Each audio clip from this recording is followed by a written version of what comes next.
Glória a Deus. Graça e paz a todos, aqueles que estão aqui para compartilhar o pão, né? Essa é a nossa ceia, o partir do pão. É verdade? Porque a palavra é o pão. Porque Jesus falou o quê? Nem só de pão viverá o homem, mas de toda a palavra que sai da boca de Deus. A palavra que sai da boca de Deus é o quê? É o Evangelho. Não é verdade, gente? Então, o que Jesus fez antes da cruz foi somente o quê? Sombra das coisas futuras, do que aconteceria agora na igreja. Então, ele fez aquele partir do pão lá antes da cruz, simbolizando a comunhão que nós agora, em espírito, nós temos uns com os outros. Então nós congregamos em espírito e em verdade. Muito mais do que uma reunião social, nós estamos congregados em Cristo. Amém? Não é verdade isso? Aqueles irmãos que estão no Facebook, graça e paz, depois vocês poderão dar aí o joinha. E o pessoal do YouTube também, tá bom? Like, dislike, comente e compartilhe, amém? Estamos aqui com esse tema importante, né? A gente não está aqui para ficar contando histórias, mas temos que o quê? Apresentar o Evangelho, né? Porque seria muito fácil, né? A gente chegar aqui e ficar contando histórias, historinhas, a pessoa vem aqui, né? Então não seria o que está escrito para que nós compartilhássemos, né? Amém? Então estamos aqui com esse tema aqui, o seguinte: livres, perfeitos, justificados, santificados. Vamos repetir todos? Livres, perfeitos, justificados, santificados. Ora, livres, sim. Perfeitos? Opa! Perfeitos? Sim.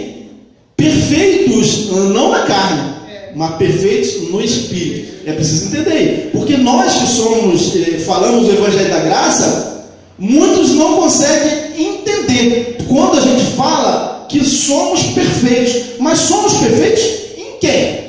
Em Cristo. Porque Deus, quando olha para nós, Ele vê Cristo em nós. Ele não vê Messias, Ivo, meu irmão aqui, Patrícia. Ele vê o quê? Cristo em nós. E ele diz que ele não se lembrará o quê? Mais de nossos pecados. Então ele não se lembra. Ainda que nós nos lembremos. Ainda que nós nos lembremos, é até bom a gente reconhecer as nossas falhas, que são obra da carne. É diferente dos pecados, do pecado que ele pagou de uma vez por todas na cruz. Então, quando Deus olha para nós, Ele não vê pecado. Por que Ele não vê pecado? Porque Cristo não tem pecado.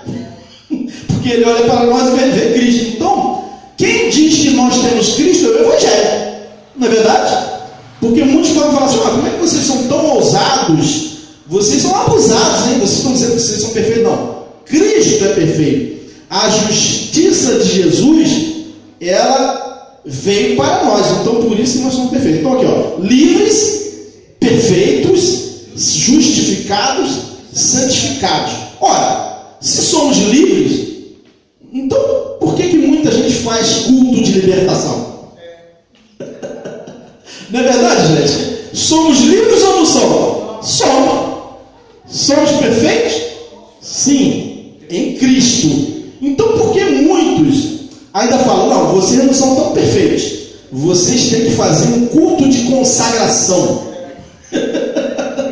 para vocês ficarem um pouquinho mais perfeitos? Ora, a nossa perfeição não é pelas obras, é pela fé, né, gente? Justificados, por quê? Porque Jesus, de uma vez por todas, Ele pagou um alto preço por nós. Não foi sangue de carneiro, de bodes, mas foi o sangue do Filho de Deus. Então por isso que Ele nos justificou. Justificados pelas obras? Não, pela fé. Santificados. Santificados porque Jesus é santo, não porque nós somos santos. Amém? Então vamos fazer a leitura de alguns textos aqui, gente. para a gente entender melhor. Jesus proclamou a liberdade dos cativos. Quem eram os cativos? O povo hebreu, né? Então aqui vamos ler algumas passagens dos livros históricos, que não é o Evangelho revelado, mas é a história de Jesus aqui na terra, né? Lá a lei ainda estava em vigor, né? João capítulo 8, versículo 31 diz o seguinte: Jesus dizia: pois a quem? Aos judeus que criam nele: se vós permanecerdes na minha palavra, na palavra dele, verdadeiramente sereis meus discípulos. Então quem seria discípulo de Jesus? Quem permanecesse na palavra do mestre. Porque se fosse uma outra palavra, ele não seria um discípulo de Jesus. Se fosse a palavra de outro que viesse falando algo diferente. Então assim, só eram discípulos de Jesus quem o quê? Permanecesse no que ele falava, na palavra dele. Então o que diz aqui? Mas somente aqueles que criam nele. Porque se não cresce, não poderia ser discípulo dele. Não é verdade, gente? João 8,32, Jesus diz o seguinte: e conhecereis a verdade, e a verdade vos libertará. E conhecereis a verdade, e o culto de libertação te libertará. Não é isso. E conhecereis o quê? A verdade. E essa verdade, que é o Evangelho, é que liberta o homem. Não é o que está escrito, gente? Será que eu tenho que colocar aqui um óculos para ver? Olha, ali está escrito a verdade. E a verdade é o quê? A palavra de quem? De Jesus. Né, gente? João 8,33 diz o seguinte: responderam-lhe: somos descendência de Abraão e nunca servimos a ninguém. Como dizeis tu, sereis livres? Né? Então os judeus se consideravam já livres, mas só que eles não estavam livres. Jesus veio exatamente para que eles fossem livres do pecado que fazia separação de Deus, dos homens. Não, Deus, eles falavam que eles eram livres, porque eles eram filhos de Abraão, mas não eram, né? Então lemos essas passagens. Vamos ler aqui agora João 8,36. Jesus falou o quê? Se pois o Filho vos libertar, verdadeiramente sereis livres. São livres ou não são livres? Quem é liberto por Cristo? São. Então por que ele ainda tem que se libertar? De quê? Bom, se ele tem uma doença, ele procura um médico, né? Se ele tem um problema, ele vai no médico. Mas a libertação espiritual já foi feita. Não é verdade, gente? Então isso aí é o que diz o Evangelho que tem que ser pregado. Se bem que isso aqui é o anúncio do Evangelho, né? Vamos entender depois. Pedro falou da liberdade também, ó. 1 Pedro capítulo 2, versículo 16. Como livres e não tendo a liberdade por cobertura da malícia, mas como servos de Deus. Então Pedro está falando aí, aqueles que estão livres em Jesus não pode usar esse argumento que já são livres para o quê? Por cobertura da malícia. Eu sou livre mesmo, então eu posso ter malícia, eu posso fazer o que eu quero. Então Pedro está recomendando assim. Foi importante aqui essa palavra de Pedro aí, que era um apóstolo da circuncisão. A profecia de Isaías, que Jesus iria proclamar a liberdade dos cativos. Vamos ler agora. Isaías 61:1. O Espírito do Senhor Deus está sobre mim. Isso é a profecia sobre Jesus, tá? Porque o Senhor me ungiu. A quem? A Jesus. Para pregar boas novas, né, aos mansos. Enviou-me a restaurar os contritos de coração e a proclamar o quê? A liberdade aos cativos e a abertura de prisão aos presos. Vejam, eles estavam presos, né? Mas o que prende o homem? É a sua própria religiosidade. Então o Evangelho nos tira da religião e nos traz para fora. Não é quem está dentro de um lugar chamado igreja que é a verdade. É quem está fora disso, porque Jesus estava fora. É preciso entender, Jesus, ele quando veio, ele não entrou no sistema sistema religioso, ele estava fora, ele estava falando lá fora, né? Ele não estava dentro do templo da religião judaica. Então é preciso entender. Então ele veio proclamar a liberdade aos cativos, que estavam debaixo da lei, debaixo do pecado, e a abertura da prisão aos presos, que estavam presos e eles pensavam que eles eram livres, né? Isaías 61:2. A apregoar o ano aceitável do Senhor e o dia da vingança do nosso Deus, a consolar todos os tristes. Então veja aí o que foi profetizado por Isaías. A ordenar acerca dos tristes de Sião que se lhes dê glória em vez de cinza, óleo de gozo em vez de tristeza, vestes de louvor em vez de espírito angustiado, a fim de que se chamem árvores de justiça, plantações do Senhor, para que ele seja glorificado. Então veja, Jesus veio trazer essas boas novas aí, que foi profetizado por Isaías. Então o povo hebreu, ele vivia o quê? Com o espírito angustiado. Eles estavam, aqui ó, a glória em vez de cinza, eles estavam em cinza, no choro, né? Então quando o evangelho veio, João na ilha de Páscoa falou o quê? E ele limpará dos seus olhos toda lágrima. Que lágrima? A lágrima da lei, que eles estavam debaixo dessa escravidão, que eles choravam dia e noite pedindo misericórdias a Deus, né? Paulo recomendou a permanecer na liberdade. Vamos ver aqui, ó. Gálatas capítulo 5, versículo 1. Estai, pois, firmes na liberdade com que Cristo nos libertou. Libertou ou não libertou? E ele diz o quê? E não torneis a colocar debaixo do jugo da servidão. De quê? Da religiosidade. Vamos entender agora, ó. Porque vós, irmãos, fostes chamados à liberdade. Não useis então da liberdade para dar ocasião à carne, mas servi-vos uns aos outros pelo amor. Vamos entender agora. Depois a gente vai ler essa parte, né? Mas vamos ler aqui. Tiago chamou de lei da liberdade. É só uma palhinha sobre Tiago, porque ele era um apóstolo da circuncisão, né? Aquele, porém, que atenta bem para a lei perfeita da liberdade, veja, Tiago fala que é lei da liberdade, né? E nisso persevera, não sendo ouvinte esquecidiço, mas fazedor da obra. Este tal será bem-aventurado no seu feito. Então veja que Tiago, ele falava da liberdade, mas ao mesmo tempo dizia que a pessoa tinha que ser o quê? Fazedor da obra. Então veja que ele era um apóstolo que queria colocar a condição de ser um crente. Então ele falava o quê? Mais fazedor da obra que obra. A obra da lei, que ele pregava a lei, né? Olha só Tiago de novo. Assim falai e assim procedei, como devemos ser julgados pela lei da liberdade. Ora, a lei da liberdade, você está debaixo de uma lei que você é livre para fazer o que você quiser. Pode fazer. A pessoa pode fazer o que quiser, mas as consequências é com ele mesmo, né? Então a liberdade não é para dar ocasião o quê? À carne. Então é isso aí que diz aí também aqui. Olha só, mas parece que Tiago, ele estava esquecidíssimo, como ele falou, né? Esquecidíssimo do que Jesus lhes havia ensinado. Jesus havia ensinado um pouquinho diferente, ou ao contrário do que ele fala, né? Vamos ler aqui, ó. João capítulo 6, versículo 28. Disseram-lhe, pois, que faremos para executarmos as obras de Deus? Olha só o que está escrito, hein? Que faremos para executarmos as obras de Deus? O que faremos? Olha o que Jesus fala.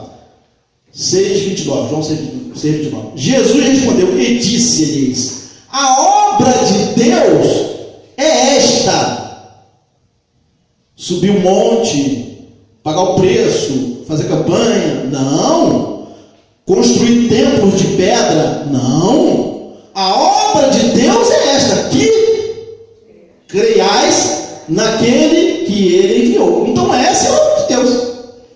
Mas quem prega um falso evangelho, não. A obra de Deus é construir templos, é você pagar o preço, é você pagar a promessa. Essa é a obra de Deus. Mas Jesus, o Filho de Deus, falou que a obra de Deus é esta: que creiais naquele que ele enviou. Olha, gente, será que eu estou enxergando mal aqui? Ele fala de quê? De obra de Deus. Então a obra de Deus em nós é essa: que creiamos naquele que ele enviou. Essa é a obra de Deus. Ah, mas eu não preciso fazer nada? Não. Só nos resta agradecer a Deus. dar glórias a Deus.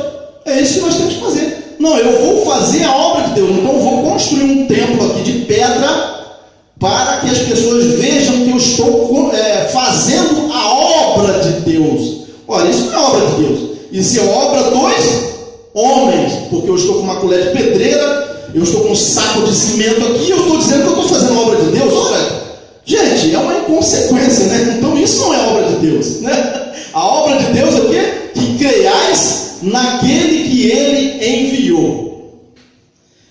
Então nós somos perfeitos na carne? Não, nós somos perfeitos no Espírito.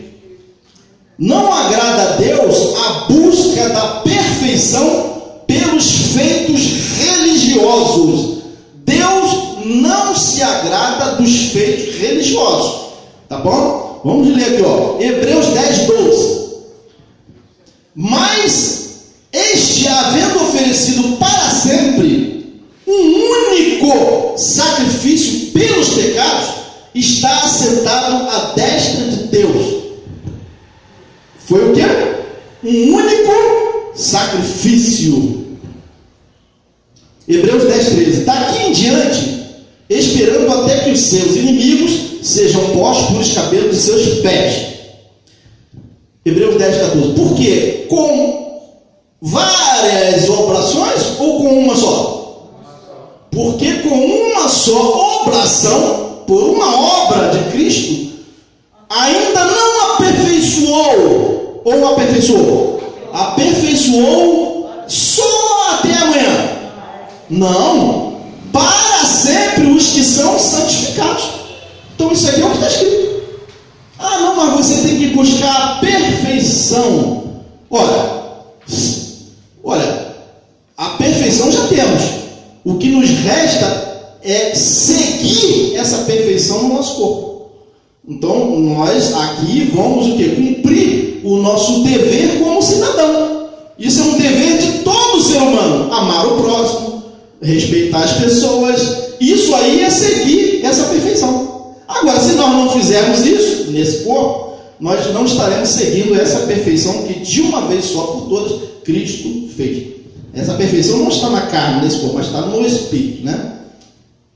Romanos 2:28. Porque não é judeu o que é exteriormente, veja, o que o Evangelho trata do homem interior. Nem é circuncisão a que o é exteriormente na carne, não é. Ó insensato Gálatas, quem vos fascinou a vós, ante cujos olhos foi representado Jesus Cristo como crucificado? Vamos ler de novo. Ó insensato Gálatas, quem vos fascinou a vós, ante cujos olhos foi representado Jesus Cristo como crucificado? Quem foi? Só isto quero saber de vós. Recebeste o Espírito por obras da lei? Ou pela mensagem da fé? Pela mensagem da fé. Gálatas 3:3. Sois tão insensatos, tendo começado no Espírito, estáis agora vos aperfeiçoando na carne. Então, eles pensavam que eles tinham que fazer alguma coisa na carne, procedimentos religiosos, comer pão, beber suco, a ceia, jejum, para o quê? Para se aperfeiçoarem. Quando Paulo falou o quê? Sois tão insensatos, tendo começado no Espírito, estáis agora vos aperfeiçoando na carne. Então o que é aperfeiçoar na carne? É a gente praticar um ato religioso. Vou acender uma vela, vou fazer isso, vou fazer aquilo, para buscar uma perfeição espiritual. Mas a perfeição é o quê? No Espírito. Então não é por nós virmos aqui, nos reunirmos aqui, não é porque a gente vem aqui todo domingo se reúne aqui que a gente está na perfeição. É porque a perfeição do Espírito. Porque esse procedimento aqui é um procedimento nosso social, da gente se encontrar, claro, para louvar a Deus. Mas não é isso aqui que a gente faz aqui que traz a perfeição. A perfeição é no Espírito. Porque os verdadeiros adoradores adoram o Pai em espírito e em verdade. O nosso culto é um culto racional. Não é porque estamos aqui que estamos no culto a Deus, porque o nosso culto é um culto diário, 24 horas por dia. Então isso aí é o quê? É o Espírito, no Espírito. Amém? Gálatas 3:3. Agrada a Deus andar segundo o Espírito, né? Romanos 8:1. Portanto, agora nenhuma condenação há, ou há condenação? Nenhuma condenação há para os que estão em Cristo Jesus, que não andam segundo a carne, porque na carne ninguém agrada a Deus, mas segundo o Espírito. Então por isso que diz o Evangelho que nós temos o quê? Que andar em Espírito. O Espírito Santo nos guiando, né, gente? Então é isso que está escrito. Portanto, agora nenhuma condenação há para os que estão em Cristo Jesus, que não andam segundo a carne, segundo o seu entendimento religioso. O meu entendimento religioso é esse. A religião não se discute, né? O que as pessoas falam, mas andar fora do que é o Evangelho é andar na carne, mesmo que pareça ser de Deus. Então muitas vezes parece ser de Deus, mas não é, né? Então as pessoas começam a ter procedimentos religiosos e acham que estão agradando a Deus, quando o Evangelho diz que é o segundo o Espírito. Então não é por procedimentos, atitudes, comer pão, beber vinho, se batizar nas águas, que nós temos o quê? A perfeição em Deus, né? Romanos 8:1. Romanos 8:2 diz o seguinte: porque a lei do Espírito de vida é lei do Espírito de vida em Cristo Jesus me livrou da lei. Ora, a lei nos livrou da outra lei, da lei do pecado da morte. Então a lei do pecado da morte, nós estaríamos, né? Não estamos. Quem estava debaixo da lei do pecado da morte é quem estava antes da cruz. Os que estavam lá há quase 2000 anos atrás, antes da cruz, eles estavam debaixo do quê? Da lei do pecado e da morte. Paulo estava lá nessa época, nós não. Nós não nascemos debaixo dessa lei, nós nascemos debaixo da lei do Espírito de vida, andando em Espírito e verdade. Então é isso, né? Romanos 8:3. Portanto, o que era impossível à lei, visto como estava enferma pela carne, Deus, enviando o seu Filho em semelhança da carne do pecado, pelo pecado condenou o pecado na carne. Então Jesus foi enviado à nossa semelhança para o quê? Condenar o pecado na carne. Somente dessa forma Deus poderia tirar o pecado do homem. Romanos 8:3. Era o plano de Deus para isso. Romanos 8:4. Para que a justiça da lei se cumprisse em nós. Então a justiça da lei de Deus se cumpriu em nós, né? Que não andamos segundo a carne, vejam, mas segundo o Espírito. Então andar segundo a carne, muita gente pode pensar assim: olha, andar segundo a carne é ir para o carnaval e oba. Não, também é, mas muitas vezes um ato religioso é andar segundo a carne. É difícil de entender isso, mas é um ato religioso que não é o Evangelho, é andar segundo o entendimento do homem das coisas de Deus. Então ele pensa que está agradando a Deus, mas não está, porque não é o Evangelho. Tudo que não é Evangelho é andar segundo a carne. O que é andar segundo a carne? É segundo andar, é andar segundo o meu entendimento, o quê? Humano, a minha razão. Então quando eu crio uma religião, eu estou andando segundo a carne. Então é isso, ó. Para que a justiça da lei se cumprisse em nós, que não andamos segundo a carne, mas segundo o Espírito. Que Espírito? A mente de Cristo, o Evangelho em nós, né? Romanos 8:5. Porque os que são segundo a carne, olha só, segundo a carne não é só aquele que está lá no oba-oba, ou que está na prostituição, não é isso. Porque os que são segundo a carne, aqueles que estavam debaixo da lei, os judeus que achavam que estavam agradando a Deus, eles estavam segundo a carne. Não. Porque os que são segundo a carne inclinam-se para as coisas da carne, mas os que são segundo o Espírito para as coisas do Espírito, né? As coisas do Espírito é o quê? É o Evangelho. Romanos 8:6. Porque a inclinação da carne é morte, mas a inclinação do Espírito é vida e paz. O que é a inclinação do Espírito? A inclinação do Espírito é o Evangelho de Jesus revelado. Essa é a inclinação do Espírito, é a gente andar com a mente de Cristo, pensando nas coisas que são do alto e não nas coisas que são da terra. Pensar nas coisas que são da terra não é só pular carnaval, não é só a pessoa que faz algo assim reprovável, mas é o quê? É a pessoa achar que está agradando a Deus com uma outra coisa que não é Evangelho, tá bom, gente? Romanos 8:6. Porque a inclinação da carne é morte, mas a inclinação do Espírito é vida e paz. 8:7. Romanos 8:7. Porquanto a inclinação da carne é inimizade contra Deus, pois não é verdade não pode ser. Portanto, os que estão na carne não podem o quê? Agradar a Deus. Pode. O que é andar na carne? O que é fazer um ato pensando que está agradando a Deus?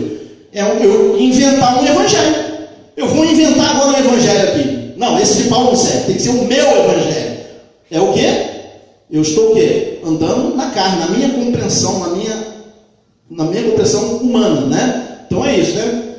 Portanto, os que estão na carne não podem agradar a Deus. Não pode, a gente não tem como agradar a Deus se não for o evangelho. Romanos 8:9. Vós, porém, não estáis na carne, mas no Espírito. Se é que o Espírito de Deus habita em vós. Habita, né? Mas se alguém não tem o Espírito, é possível, né? O Espírito de Cristo, esse tal não é dele. Então, quem não tem o Espírito de Cristo, ele não foi eleito antes da fundação do mundo. Ele não foi escolhido. Ele não crê. Se ele não crê, então ele não pode ter o Espírito de Deus, né? Romanos 8:9. Já estamos justificados, né, gente? Ora, nós sabemos que tudo o que a lei diz, aos que estão debaixo da lei, o diz, para que toda boca esteja fechada e todo mundo seja condenável diante de Deus. Então a lei dizia para os que estavam debaixo da lei, os judeus, né? Romanos 3:19, Romanos 3:20. Por isso, nenhuma carne será justificada diante dele pelas obras da lei, por um procedimento religioso. Nenhuma, ou só, aqui está escrito o quê? Por isso, nenhuma carne, nenhum ser humano, ninguém será justificado diante dele, de Deus, pelas obras da lei, ou seja, pela lei da minha compreensão religiosa. Então, a lei de Moisés era a compreensão religiosa da época. Então, mas nenhuma carne poderia ser justificada diante de Deus pelas obras da lei. Porque pela lei vem o conhecimento do pecado. A gente está falando dessa forma, gente, porque a lei já foi abolida, né? Então, o que seria uma lei criada por nós mesmos? É a gente inventar um procedimento para poder o quê? Se justificar diante de Deus, né? Romanos 3:20. Romanos 3:21. Mas agora se manifestou sem lei a justiça de Deus, tendo o testemunho da lei e dos profetas, né? Sem lei, a justiça de Deus se manifestou. Não precisou da lei para a justiça de Deus se manifestar. Isto é, Romanos 3:22. A justiça de Deus pelas obras? Não, pela fé em Jesus Cristo, para todos e sobre todos os que fazem procedimentos religiosos?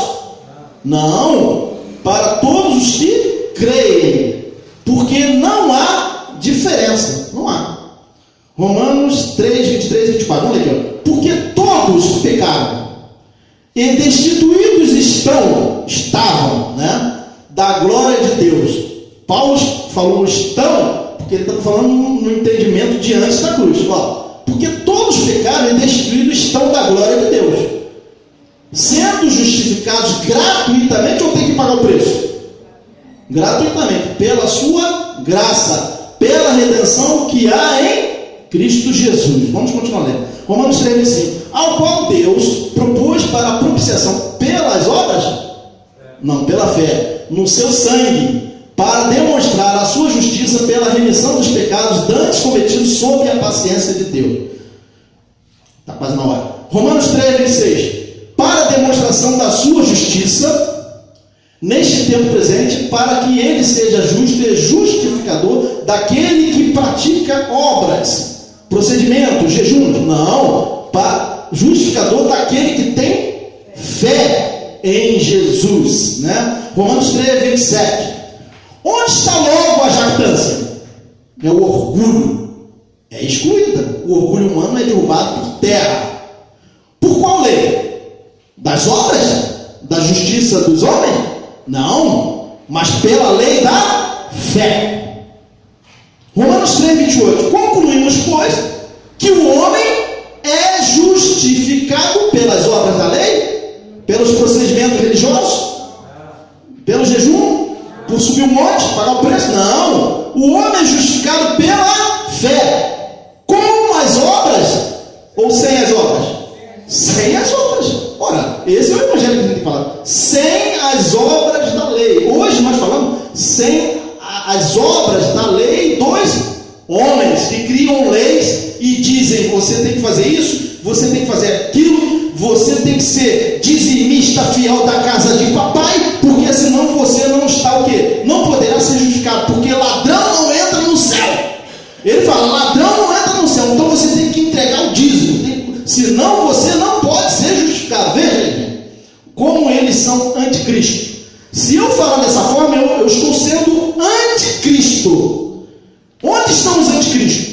Dentro das igrejas. O anticristo não é aquele que está lá fora, que nem pensa em Deus, não. O anticristo está dentro da igreja, falando contra o que Jesus falou, contra o evangelho revelado de Jesus, né? Romanos 3:28. Concluindo, pois, que o homem é justificado pela fé sem as obras da lei, né? Romanos 3:29. É porventura Deus somente dos judeus? E não é também dos gentios? Também dos gentios? Certamente. Então, também nosso. Se nós tivéssemos há 2000 anos, Deus também seria nosso. Por quê? Através de quê? Da lei? Da lei de Moisés? Não. Romanos 3:30. Visto que Deus é um só, que justifica pela fé, ou pelas obras da lei? Não, pela fé. A circuncisão, os judeus, e por meio da mesma fé, a incircuncisão, aqueles que não estavam debaixo da religião judaica. Então, para que servia a lei? Para nada. A lei era fraca. A lei só servia para falar: você é pecador. Opa, desculpa aí, irmão. Então, eu só estou apontando assim: você é para a câmera. A lei servia para apontar o erro, apontar que o homem era pecador. Somente para isso, para condenar. A lei só servia para condenar. Mas Jesus veio para o quê? Libertar o homem da lei, né? E da lei dos homens também. Tem muita gente que se coloca debaixo do jugo da religiosidade, de homens que chegam e falam: não, você tem que fazer isso. Aí a pessoa fica com a consciência pesada e acha que tem que agradar a Deus fazendo o que um cabeçudo falou lá na TV. O cara chega lá na TV e fala: não, tem que fazer isso, tem que botar um copo d'água, tem que trazer a sua chave, olha, você tem que colocar num envelope, né? Fazer um propósito para que Deus te abençoe. Gente, isso é lei dos homens. Isso não é evangelho, isso é falsificação do evangelho, né? Visto que Deus é um só, que justifica pela fé a circuncisão e por meio da fé também, da mesma fé, a incircuncisão, né, gente? Romanos 3:31. Anulamos, pois, a lei pela fé? Paulo falava: de maneira nenhuma. Ele não estava anulando a lei, antes estabelecendo a lei. Agora a gente vai entender. Quando que nós estabelecemos a lei? Quando pelo Espírito Santo nós cumprimos a lei de Deus. É isso que estabelece a lei. Então Paulo falava lá, ó, vamos ver. Que lei que estabelecemos pela fé? Qual lei que nós cumprimos pela fé? Vamos ler aqui, ó, Romanos 8:2. Porque a lei do Espírito de vida em Cristo Jesus me livrou da lei do pecado e da morte. Então nós estabelecemos a lei de Deus em nós através da lei do Espírito de vida. É o Espírito Santo em nós que é a lei de Deus em nós. Então nós temos essa liberdade, amém? Que lei estabelecemos? Vamos ler de novo, ó. As leis que estão escritas onde? Na tábua de pedra? No caderno? Na Bíblia? Não. As leis que estão escritas onde? Em nossos entendimentos. Então a Bíblia, o Evangelho está aqui. Se alguém chegar e botar fogo em todas as Bíblias do Brasil, estou nem aí. O Evangelho está escrito em mim. Pode ser: vou acabar com a Bíblia para você não crer em Jesus. Pode acabar. A lei de Deus está escrita em nós. Amém? Nós somos cartas vivas. Mesmo sem essa Bíblia que nós temos aí de papel, o Evangelho já está em nós, né? Ninguém consegue tirar isso de nós, porque o Espírito Santo é que escreveu em nós, né, gente?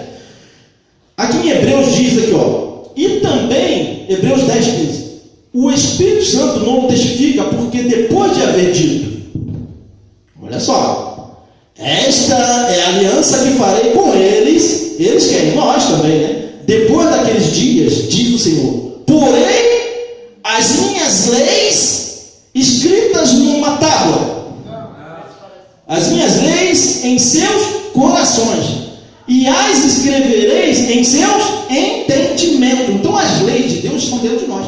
Ninguém precisa nos ensinar a fazer a vontade de Deus. Olha, para você fazer a vontade de Deus, você tem que fazer isso, tem que fazer aquilo, tem que pegar um envelope aqui, tem um envelope aí para ele fazer a vontade de Deus.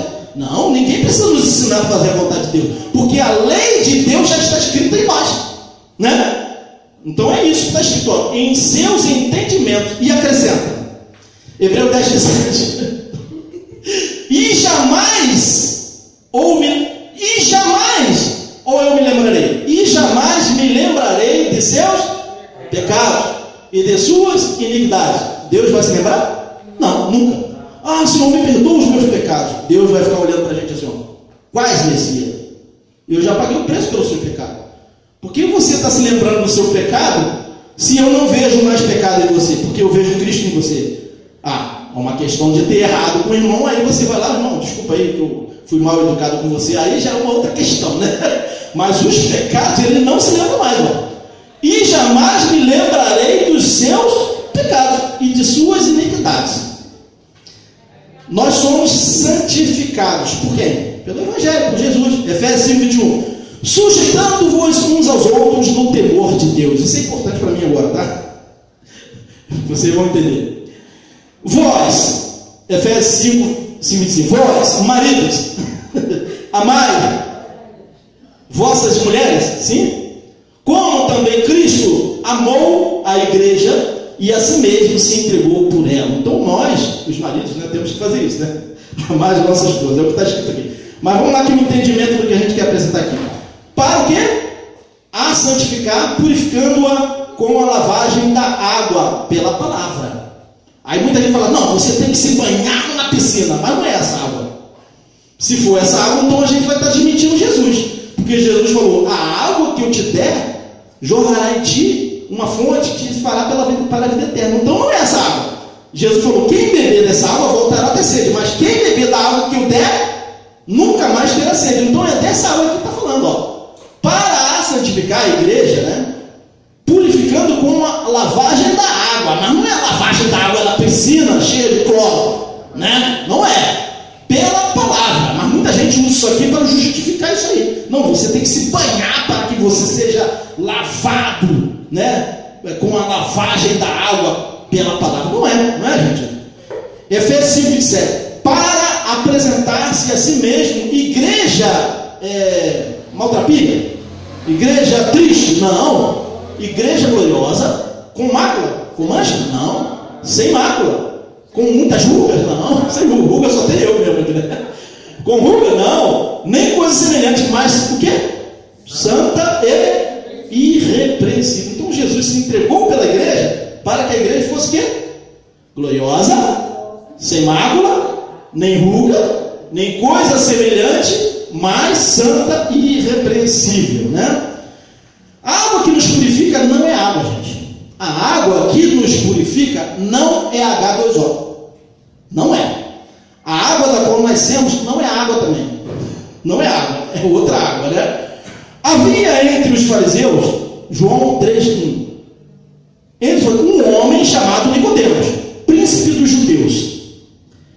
Este foi ter de noite com Jesus e disse-lhe, Rabi, bem sabemos que és mestre, vindo de Deus, porque ninguém pode fazer estes sinais que tu fazes se Deus não for com ele. Vamos entender aqui agora, ó. Jesus respondeu, João 3:3. Jesus respondeu e disse, na verdade, te digo que aquele que não nascer de novo não pode ver o reino de Deus. Então olha só o que Jesus está falando, ele teria que nascer de novo. Se ele já era nascido, ele teria que ressuscitar, né? É isso que Jesus estava falando. João 3:4. Disse-lhe Nicodemos, como pode um homem nascer sendo velho? Pode porventura tornar a entrar no ventre de sua mãe e nascer? Olha só o entendimento humano, né? Não é isso, né? Jesus respondeu, na verdade, te digo que aquele que não nascer da água com cloro, não, da água e do Espírito, não pode entrar no reino dos céus. Então, nascer da água do Espírito é nascer do Espírito, né? O que é nascido da carne é carne, e o que é nascido do Espírito é Espírito. Isso é que é nascer da água, né? Não te maravilhes de ter dito isso, né? João 3:7. Necessário vos é o quê? Nascer de novo. Então o que é nascer de novo? Nascer de novo é voltar à vida. Quem é que nasce de novo? Os escolhidos de Deus que nascem de novo. Quando a gente entende o Evangelho, nós estamos nascendo de novo. Porque nós já havíamos nascido antes. Morremos e Cristo nos ressuscitou. Nós estamos o quê? Nascendo de novo. Então isso é que é nascer de novo. Nascer de novo não é nesse corpo aqui, mas é no espírito. É o homem interior que nasce de novo. Não é esse homem aqui que nasce de novo. Se fosse assim, eu teria que estar um bebê aqui. Né? Eu teria que nascer de novo, então eu teria que voltar. Né? O nascimento de novo é o quê? É no homem interior. Né? Não te maravilhes de ter dito isso. Necessário vos é nascer de novo. É isso que Jesus estava falando com Nicodemo. A água não é água, gente. A água que Jesus está falando não é H2O, água. A samaritana, a mulher samaritana, não entendeu nada. Né? Jesus mudou de assunto porque ela também não entendeu, né? Ele teve que mudar. Né? Vamos ver aqui, ó. A água não é água. Ó. João 4,6. E estava ali na fonte de Jacó. Jesus, pois cansado do caminho, assentou-se assim junto da fonte. Era isto quase a hora sexta. Veio uma mulher de Samaria tirar água. João 4, 7, 8. Né? Disse-lhes Jesus: dá-me de beber. Porque os seus discípulos tinham ido à cidade comprar comida. João 4, 9. Disse-lhe, pois, a mulher samaritana: como sendo tu judeu, me pedes de beber a mim, que sou mulher samaritana? Porque os judeus não se comunicavam com os samaritanos. Tá bom? Então a mulher estranhou Jesus ter pedido água a ela, né? João 4, 10. Jesus respondeu e disse-lhe: se tu conheceras o dom de Deus, e quem é o que te diz, dá-me de beber, tu lhe pedirias, e ele te daria o quê? Água viva. Não é aquela água que Jesus pediu a ela. É outra água, né? João 4,11. Disse-lhe a mulher: Senhor, tu não tens com o que tirar. Olha, não entendeu ainda, né? Ele falou da água viva e ela: Senhor, tu não tens com o que atirar, e o poço é fundo. Onde, pois, tens a água viva? Aí Jesus falou. João 4,12. Jesus não, vamos continuar aqui.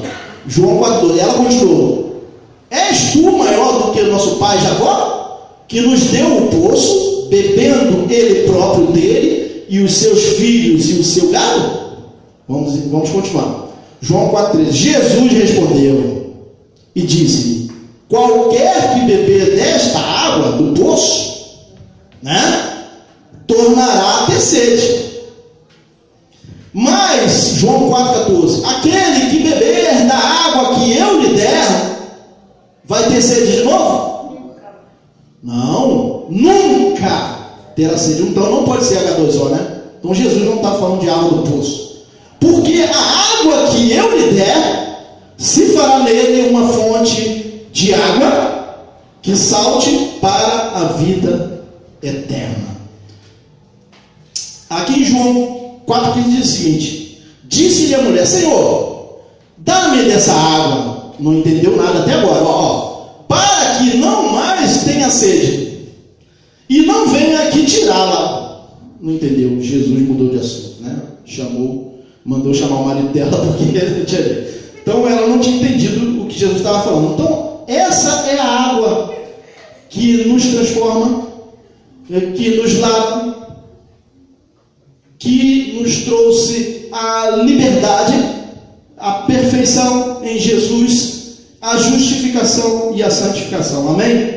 Então quem não nascer de novo não pode herdar o reino de Deus, porque carne e sangue não herda o reino de Deus, né? Mas somente aquele que nascer de novo, da água e do Espírito, nascer do Espírito. Amém, gente? Então terminamos aqui, concluímos essa mensagem. Glória a Deus. Vamos aplaudir o Senhor? Podemos? Amém. Glória a Deus. Glória a Deus. Aleluia. Vamos cantar um louvor para concluir, fazer uma oração. Amém. Vamos repetir um louvor aqui. Vamos cantar de novo essa música, esse louvor. Aleluia. Isso é bonito, né? Porque antes da cruz nós não tínhamos a liberdade. Depois da cruz, nós somos livres em Jesus, justificados, lavados, remidos, perfeitos em Jesus. Amém? Esse é o evangelho que nós temos que pregar. Amém? Vamos cantar. Aleluia. Antes da cruz estava condenado, eu carregava o peso do pecado, até que Deus me concedeu a chance de ser regenerado. Antes da cruz estava separado, o véu ainda não tinha se rasgado. De um lado eu, do outro eu, mas pela cruz fomos aproximados. Depois da cruz do Salvador, mudou a história de um pecador, que era eu, longe de Deus, mas pela graça, salvação concedeu. Depois da cruz do Salvador, os sonhos mortos de um sonhador, que era eu, longe de Deus, mas pelo seu favor, meus sonhos reviveu. Aleluia, glória a Deus. Glória a Deus, porque agora estamos no reino de Deus, né? Não precisamos fazer nada assim extraordinário para agradar a Deus, porque Ele já fez, né? De uma vez só. Amém? Antes da cruz estava condenado, eu carregava o peso do pecado, até que Deus me concedeu